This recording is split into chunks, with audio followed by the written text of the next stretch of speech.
ఇవాళ అడుగు పెడదామంటే కంపు కొడుతుంది. నేననేది కాదు కదా, ప్రజలు కదా, అందులో పోయే ప్రజల సంఖ్యను బట్టి తెలుస్తుంది కదా. ప్రభుత్వ ఆసుపత్రుల్లో ప్రసవాలు ఇక్కడి నుంచి ఎక్కడికి వచ్చినాయి, 28% నుంచి 78% తీసుకొస్తే మళ్ళీ వాళ్ళు 40% పడిపోయినాయి 7 నెలల తిరగక ముందే. అంతమంది ప్రజలు ప్రైవేట్ దవాఖానలో పోయి మళ్ళీ అప్పుల పాలవుతున్నారు. ప్రభుత్వ స్కూళ్ళ నిర్వహణ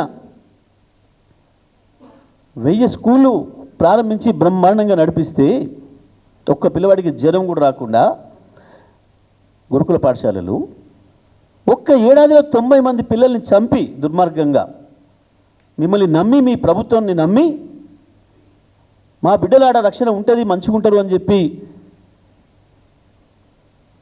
మేము కూలనాలో చేసుకొని బతుకుతున్నాం, మా పిల్లలైనా అక్కడ మంచిగుంటారు అని చెప్పి అక్కడ పెట్టేస్తే 90 మంది పిల్లల్ని చంపిన దుర్మార్గం మీ ప్రభుత్వానికి.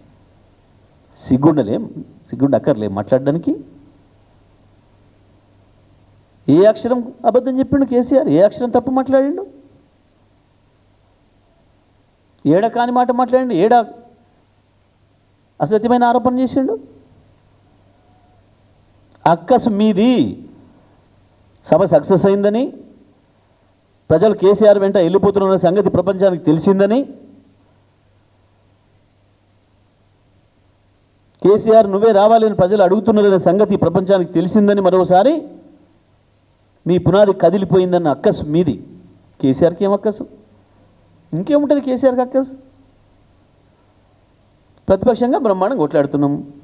ప్రజలు మాకు ఏ పాత్ర ఇచ్చిండ్రో ఆ పాత్రను 100కు 100% ప్రజల నమ్మకాన్ని నిలుపుకునే విధంగా చేసుకుంటూ వస్తున్నాం. తెలంగాణ ఉద్యమం ప్రారంభించిన నాడు మీ వెంట నడుస్తాం, కొట్లాడండి అని ప్రజలు బలం ఇచ్చిర్రు, ధైర్యం ఇచ్చిండ్రు. చివరికి తన ప్రాణాన్ని అడ్డంగా పెట్టి తెలంగాణ తెచ్చిండు. తెచ్చిన తెలంగాణ మీరైతేనే బాగు చేయగలుగుతారు అని చేతికిస్తే ఈ ప్రపంచమే ఆశ్చర్యపోయేలాగా ఒక అద్భుతమైన పరిపాలన ఇచ్చి అన్ని రంగాలను దేశంలో నెంబర్ 1 చేసుకోవచ్చు. ఏది అబద్ధం? రాదన్న కరెంటును పోదన్న స్థితికి తీసుకొచ్చినమాట అబద్ధమా? తెచ్చిన కరెంటును మళ్ళీ వారు ఆగం చేసి ఎప్పుడు వస్తుందో ఎప్పుడు పోతుందో తెలియని స్థితికి మీరు తీసుకొచ్చింది అబద్ధమా?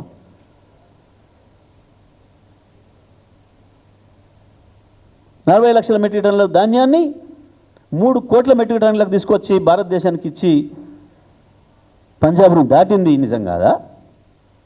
ఇవాళ సంవత్సరాల కాలంగా ఇప్పటి వరకు కూడా ఎన్ని కొన్నమో చెప్పలేని మీ చేతగాని మీ అసమర్థత బయట పెట్టుకోవడానికి, దాచిపెట్టుకోవడానికి నానా తంటాలు పడుతున్నారు. లెసలెస కోతలు వస్తున్నాడు ఉత్తమ్ కుమార్ రెడ్డి.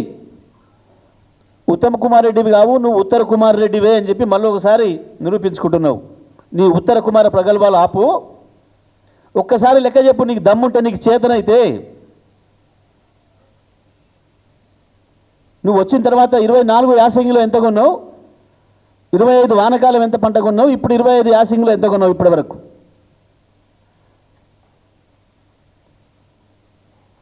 నిన్న సిగ్గు లేకుండా మాట్లాడుతున్నారు నల్లగొండల.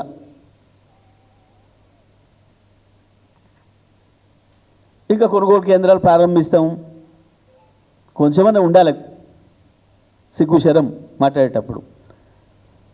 మూసేసే పరిస్థితి వస్తుంటే ప్రారంభిస్తావు. మే నెలకు వచ్చినాం, ఎన్ని కొన్నవో ఇప్పటికి ఒక్కరోజు చెప్పినమా? నీకు దమ్ముందా? ఓ పనికిమాలిన లెక్క, మేము ఆనాడు వండించిన లెక్క ఇవాళ చెప్పుకుంటా 1,53,00,000 వచ్చింది, 127 లక్షలు వచ్చింది. యాడికెళ్ళి ఇచ్చినావు లెక్క చెప్పు బిడ్డ. ఇప్పటి వరకు ఒక్క రివ్యూ, ఒక్క ముఖ్యమంత్రి కానీ ఒక మంత్రి కానీ వ్యవసాయ రంగం మీద సోయిందా ఎప్పుడైనా? రాష్ట్రంలో కానీ జిల్లాలలో కానీ ఒక్క రివ్యూ చూపిస్తారా?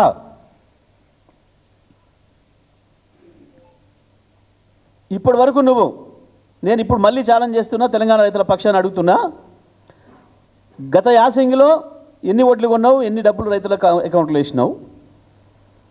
మొన్న వానకాలం ఎన్ని ఓట్లు కొన్నావు, ఎన్ని అకౌంట్లో వేసినావు రైతులకి? ఇప్పుడు యాసంగి ఈ రోజు వరకు ఎంత కొన్నావు? నీకు దమ్ముంటే సాయంత్రం ఏదో పెడుతున్నావు కదా, ఏదో ప్రదర్శించుకుంటా అని చెప్పి, ఏదో పనికిమాలిన ఇండియా నివేదిక తీసుకొచ్చుకొని నువ్వు బీజేపీ కలిసి ఆ సందర్భంగా చెప్పు, నీకు దమ్ముంటే నేను ఛాలెంజ్ చేస్తా ఉన్నా. దయచేసి మీడియా మిత్రులకు కూడా విజ్ఞప్తి చేస్తున్నా, ఆయన పెట్టే పత్రికా విలేకరుల సమావేశంలో ఎవరైనా ఒక్కరు అడగండి ధైర్యం చేసి, ఈ రోజు వరకు ఎంత ధాన్యం కొన్నాడు, దమ్ముంటే లెక్క చెప్పమండి. నిజంగా రండ కాకపోతే బోనస్ ఎంత ఇచ్చిండు ఇప్పటివరకు ఈ ప్రభుత్వం వచ్చిన దగ్గర నుంచి రైతాంగానికి, ఎన్ని ఒడ్లు ఈ ప్రభుత్వం కొన్నది, ఎంత బోనస్ ఇచ్చింది లెక్క చెప్పాలి సాయంత్రం వరకు. మీరు మునగాండ్లు అయితే మొత్తం రైతుల దగ్గర ధాన్యం ఎంత సేకరించిండ్రు, దానికి ఎన్ని డబ్బులు వేసిండ్రు, ఇప్పటివరకు బోనస్ మొత్తం ఎంత ఇచ్చిండ్రు, ఎన్ని ఒడ్లు కొని చెప్పాలి. నేను చెప్పకపోతే మీరు రండలే అనంట. సాయంత్రం వరకు ప్రకటన చేయకపోతే మీరు రండలే,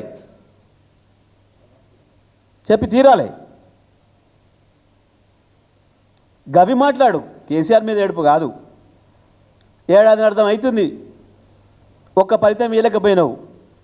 నీ చేతకంతనాన్ని, మీ రండతనాన్ని బయట పెట్టుకోవడానికి ఇంకా కేసీఆర్ మీద ఏడుస్తున్నారు.